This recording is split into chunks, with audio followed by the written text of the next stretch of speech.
മധ്യകാല സ്പെയിനിന്റെ ഹൃദയഭാഗത്ത് കൊർഡോബയിൽ സ്വർണ്ണ നിറമുള്ള കമാനങ്ങൾക്ക് കീഴിൽ ബാങ്കുലികളും പണ്ഡിത സംവാദത്തിന്റെ മുഴക്കവും ഇടകലർന്ന ഒരു കാലത്ത് ജീവിച്ച അതികായനായ ഒരു ദിഷണശാലി. അദ്ദേഹത്തിന്റെ ആശയങ്ങൾ പിന്നീട് രണ്ട് ലോകങ്ങൾക്കിടയിൽ അറിവിന്റെ പാലം പണിതു. ആ പേര് ഒരുപക്ഷെ നിങ്ങൾ അധികം കേട്ടിട്ടുണ്ടാവില്ല, പക്ഷെ അദ്ദേഹത്തിന്റെ സ്വാധീനം യുഗങ്ങളിലൂടെ പ്രതിധ്വനിക്കുന്ന ഒന്നാണ്. ഇബ്നു റുഷ്ദിനെ കുറിച്ചാണ് നാം സംസാരിക്കുന്നത്. ലാറ്റിൻ യൂറോപ്പ് അദ്ദേഹത്തെ മറ്റൊരു പേരിലാണ് വിളിച്ചത്, അവറോസ്.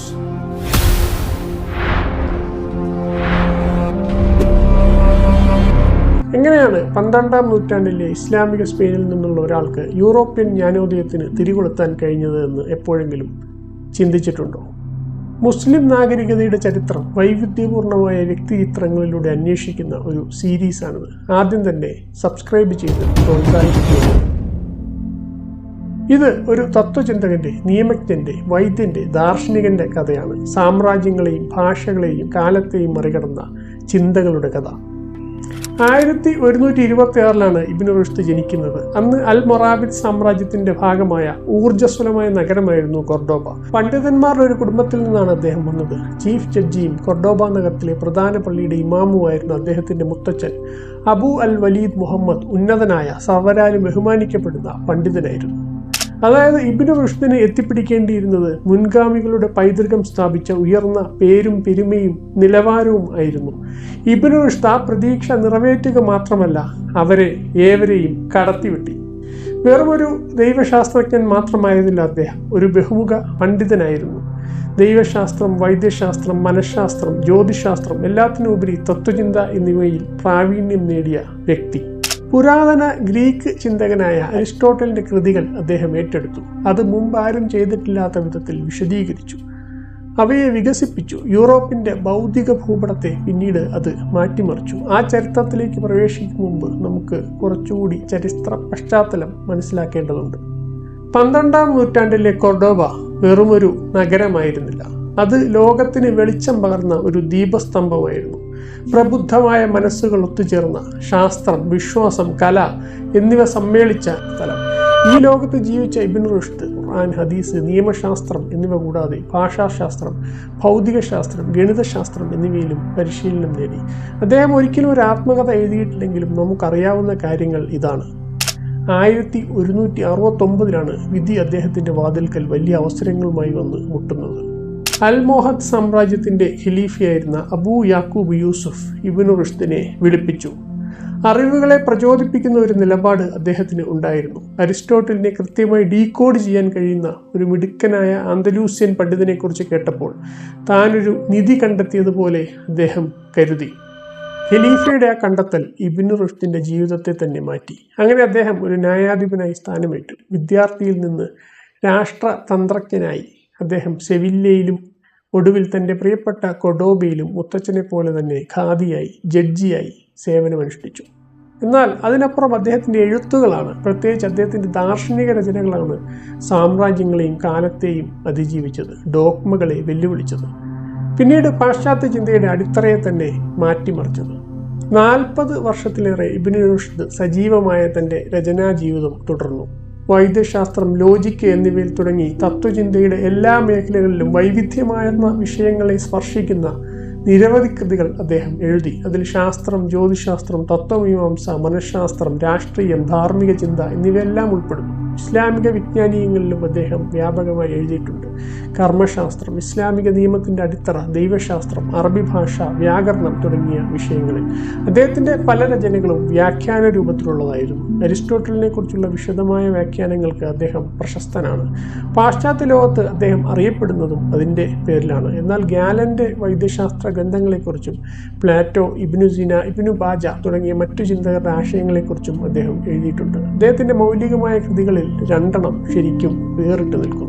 ഒന്നാമത്തേത് ഗ്രീക്ക് തത്വചിന്തയ്ക്കും ഇസ്ലാമിനും പരസ്പരം കൈകോർത്തു പോകാൻ സാധിക്കും എന്ന് വാദിക്കുന്ന ദ ഡിസിസീവ് ട്രീറ്റീസ് ആണ്. തത്വചിന്തയെ വിശ്വാസത്തിന് ഭീഷണിയായി അദ്ദേഹം കണ്ടില്ല, മറിച്ച് വിശ്വാസത്തിന്റെ ഏറ്റവും മികച്ച ആവിഷ്കാരമായി അദ്ദേഹം അതിനെ മനസ്സിലാക്കി. സത്യത്തിന് 2 സ്രോതസ്സുകളുണ്ടെന്ന് അദ്ദേഹം വിശ്വസിച്ചു. 1 വെളിപാട്, 2 യുക്തി. രണ്ടും ഒരേപോലെ ദൈവത്തിൽ നിന്നാണ് ഉത്ഭവിച്ചത്.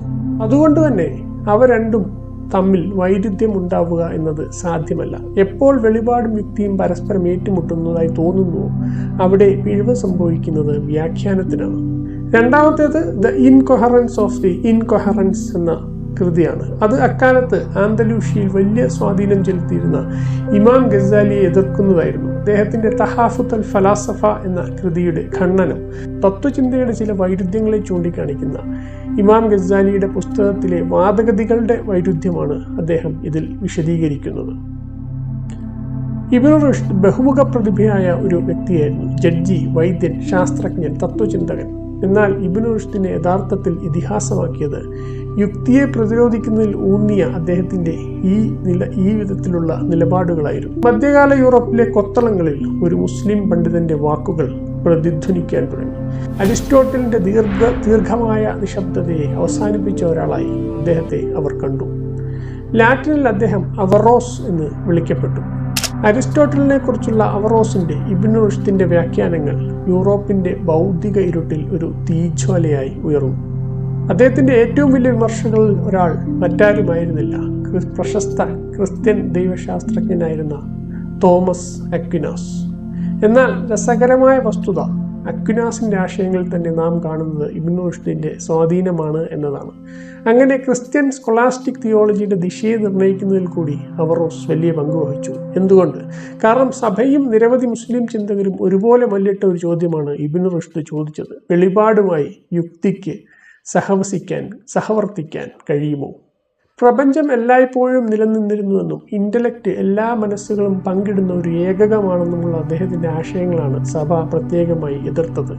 അത് ഉയർത്തിപ്പിടിച്ച അദ്ദേഹത്തിന്റെ അനുയായികളെ, അവറോയിസ്റ്റുകളെ, ഒരു ഹെററ്റിക്കായി അവർ പ്രഖ്യാപിച്ചു. എന്നിട്ടും അദ്ദേഹത്തിന്റെ ആശയങ്ങൾ നിലനിന്നു.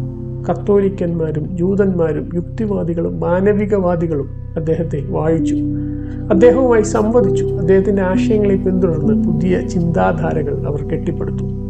എന്നാൽ സമാനമായി കിഴക്ക് അദ്ദേഹത്തിന് വേണ്ട വിധം സ്വാധീനം നേടാനായില്ല. അദ്ദേഹം തത്വചിന്തയെ പ്രതിരോധിച്ചു. ഇസ്ലാമിൽ തത്വചിന്തയുടെ സ്ഥാനത്തെ ചോദ്യം ചെയ്ത ഇമാം ഗസാലിയെ പോലെയുള്ള അധികായന്മാർക്ക് എതിരെ നിലകൊണ്ടു. അപ്പോൾ അദ്ദേഹം എന്താണ് യഥാർത്ഥത്തിൽ വിശ്വസിച്ചത്?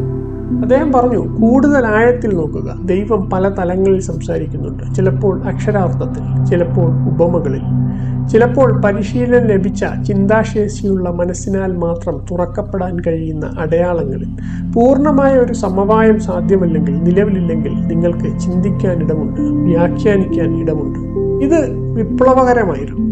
കാരണം അത് വിശ്വാസത്തെക്കുറിച്ച് കൂടുതൽ ചലനാത്മകമായ ഒരു ധാരണയ്ക്ക് ഇടം നൽകുന്നു, ചിന്തയ്ക്കും അന്വേഷണത്തിനും ഇടം നൽകുന്നു.